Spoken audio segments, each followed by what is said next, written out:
Hello students. The cognition classes के YouTube channel पर आपका बहुत बहुत स्वागत है। आज क्लास 10th के डेमोक्रेटिक पॉलिटिक्स के सीरीज़ का स्टार्टिंग हो रहा है और आज हम लोग शुरुआत कर रहे हैं फर्स्ट चैप्टर पावर शेयरिंग से। तो चलिए स्टार्ट करते हैं। पावर शेयरिंग, पावर को शेयर करना, दैट मीन्स गवर्नमेंट के पावर को शेयर करना।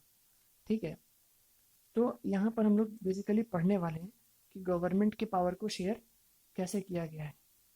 ठीक है, इस ओवरव्यू में आपको बताया गया है कि लास्ट ईयर जो आपने डेमोक्रेसी के टूर को स्टार्ट किया था वो भी इस साल भी आपको चलेगा। और यहाँ पे आपको गवर्नमेंट के ऑर्गन्स के बारे में बताया था, वहाँ पे कितना इंटेलिजेंट होता है उस पावर को शेयर करना वो भी बताया गया था। और ये ऑर्गन थे लेजिस्लेचर, एग्जीक्यूटिव, जुडिशरी।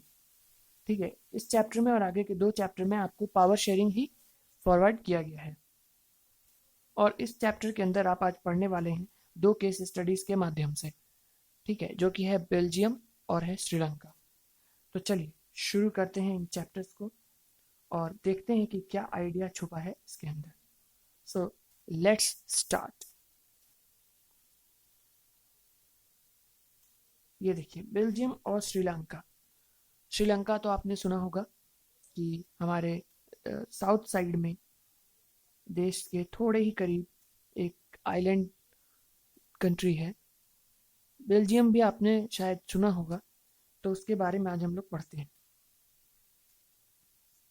तो देखिए बोलता है बेल्जियम एक छोटा सा देश है यूरोप कॉन्टिनेंट में, जो हरियाणा के एरिया का लगभग उतना ही होता है या उससे थोड़ा सा छोटा है। इसकी बाउंड्री फ्रांस, नीदरलैंड्स, जर्मनी और लग्जमबर्ग से जाके मिलती है। इसका पॉपुलेशन करीब 1 करोड़ है, जो कि आधी आबादी हमारे हरियाणा से। ठीक है, आगे एथनिक कॉम्पोजिशन की बात हो रही है। एथनिक कॉम्पोजिशन वो ग्रुप होता है जहाँ पे लोग एक जैसा कल्चर शेयर करते हैं, जैसे लैंग्वेज को शेयर करते हैं। ठीक है, तो यहाँ पे लैंग्वेज रिलेटेड एथनिक ग्रुप की बात हो रही है। तो देखिए इसमें क्या है कि इसका जो एथनिक कॉम्पोजिशन है वो काफ़ी ज़्यादा कॉम्प्लेक्स है बेल्जियम का। कंट्री की टोटल पॉपुलेशन का 59%, ठीक है, डच स्पीकर है और वो फ्लेमिश रीजन में रहते हैं। ठीक है, 59% आपको डच स्पीकर है। ठीक है, उसके बाद 40% लोग वेलोनिया रीजन में रहते हैं और ये 40% की भाषा आप देखिए फ्रेंच है। ठीक है, तो मेजॉरिटी आपको 59% की मिलेगी जो डच स्पीकर की है और 40% फ्रेंच स्पीकर की है। अब बच गए 1% लोग, 1% लोग। ठीक है, तो ये जर्मन बोलने वाले लोग हैं और बेल्जियंस में रहते हैं। बेल्जियंस ये भी एक रीजन है। ठीक है, तो 59% डच लोग हो गए पूरे कंट्री के अंदर, 40% लोग फ्रेंच स्पीकर हो गए पूरे कंट्री के अंदर और केवल 1% लोग जर्मन बोलने वाले हो गए पूरे कंट्री के अंदर। लेकिन अगर इसकी राजधानी ब्रसल्स की बात करें तो वहां पे कहानी उल्टी है। आइए देखते हैं क्या है इसके अंदर। ब्रसल्स में 80% लोग फ्रेंच बोलते हैं। जो पूरे देश में माइनॉरिटी है 40%, वो यहाँ पे मेजॉरिटी है 80%। और जो पूरे देश में मेजॉरिटी है डच स्पीकर की 59%, वो ब्रसल्स यानी राजधानी में इसके सिर्फ 20% है।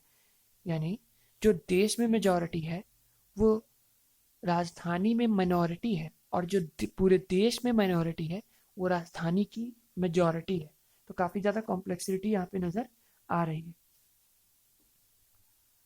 अब देखिए इसमें एक और ख़ास बात क्या है कि जो फ्रेंच स्पीकिंग लोग हैं पूरे देश के अंदर वो क्या है, माइनॉरिटी है, लेकिन वो काफ़ी रिच और पावरफुल लोग हैं। ठीक है, और इस बात से नाराज़ कौन है, तो डच स्पीकर, क्योंकि उनको बेनिफिट नहीं मिला है उनके इकोनॉमिक डेवलपमेंट का। ठीक है, इकोनॉमिक डेवलपमेंट का और एजुकेशन का, और मिला भी तो बहुत बाद में। ठीक, जिसकी वजह से क्या हुआ, हमेशा टेंशन बना रहा। ठीक है, डच स्पीकिंग और फ्रेंच स्पीकिंग लोगों के बीच में, ये 1950s और 60s की बात है। ये जो टेंशन है ये काफ़ी ज़्यादा हो जाता है ब्रसल्स के अंदर, क्योंकि आपने देखा कि कैसे ब्रसल्स में कहानी उल्टी है। ठीक है, तो ब्रसल्स में क्या है कि एक सोशल प्रॉब्लम आ गया है।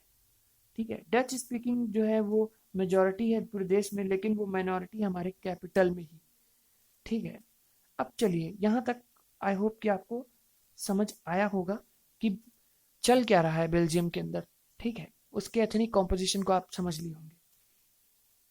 अब हम लोग समझते हैं, इसका कंपैरिजन करेंगे श्रीलंका के साथ।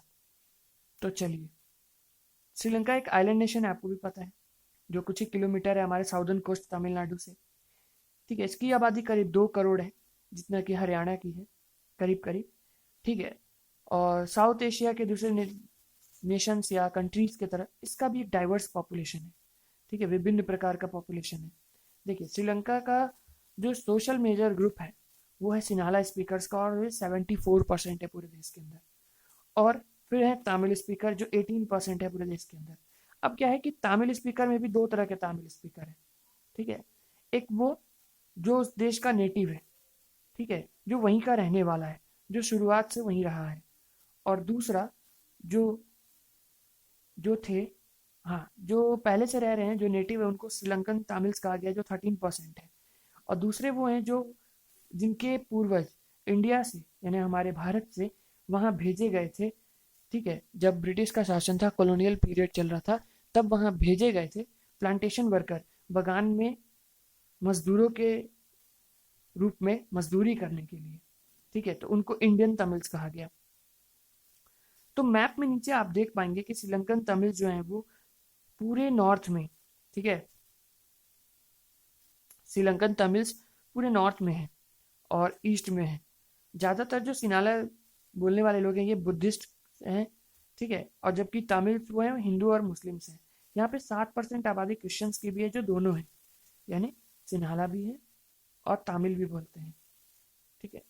अब सोचिए कि इस सिचुएशन में क्या होगा, ठीक है, किस तरह से दोनों कंट्रीज अपने अपने पावर शेयरिंग को संभालेगी। तो बेल्जियम में डच कम्युनिटी जो है वो एडवांटेज ले सकती है, ठीक है, बहुत सारे एडवांटेज ले सकती है फ्रेंच और जर्मन लोगों के ऊपर दबाव बनाकर, जिसकी वजह से उनके बीच में झगड़े हो सकते हैं, ठीक है, और हो सकता है कि देश का पार्टीशन भी हो जाए, ठीक है। और दोनों ही अपना हक जमा सकते हैं ब्रसल्स के ऊपर, क्योंकि एक तरफ जो देश के अंदर मेजोरिटी है वो भी अपना, क्योंकि देश में मेजोरिटी है तो वो अपना ब्रसल्स पे कब्जा करने का सोचेगी। लेकिन वहीं अगर राजधानी के अंदर अगर बात करें तो वहाँ की जो मेजोरिटी वो बोलेगी नहीं, हम तो यहाँ मेजोरिटी हैं, इस पे हक तो मेरा होना चाहिए, हमारा होना चाहिए। तो इस वजह से देश का बंटवारा भी पॉसिबल हो सकता है। वहीं श्रीलंका की बात करें तो श्रीलंका में क्या है, सिन्हाला कम्युनिटी ने, ठीक है, मेजोरिटी होने की वजह से अपने विचारों को, अपने चीज़ों को, अपने इच्छाओं को थोप दिया पूरे देश के ऊपर, ठीक है। अब आगे की वीडियो में हम लोग देखेंगे कि इन्होंने पावर शेयरिंग को कैसे हैंडल किया, ठीक है। तो अब तक के लिए इतना ही। वीडियो अच्छी लगी तो लाइक करें, हमारे चैनल को सब्सक्राइब करें, बेल आइकन को दबाएं ताकि आपको आगे आने वाले नोटिफिकेशंस मिलते रहें। और ज़रूर से अपने कमेंट्स नीचे करें ताकि हमें पता चलते रहे कि आपको कैसा लगा ये वीडियो, और ज़्यादा से ज़्यादा शेयर करें अपने दोस्तों के बीच। Thank you very much.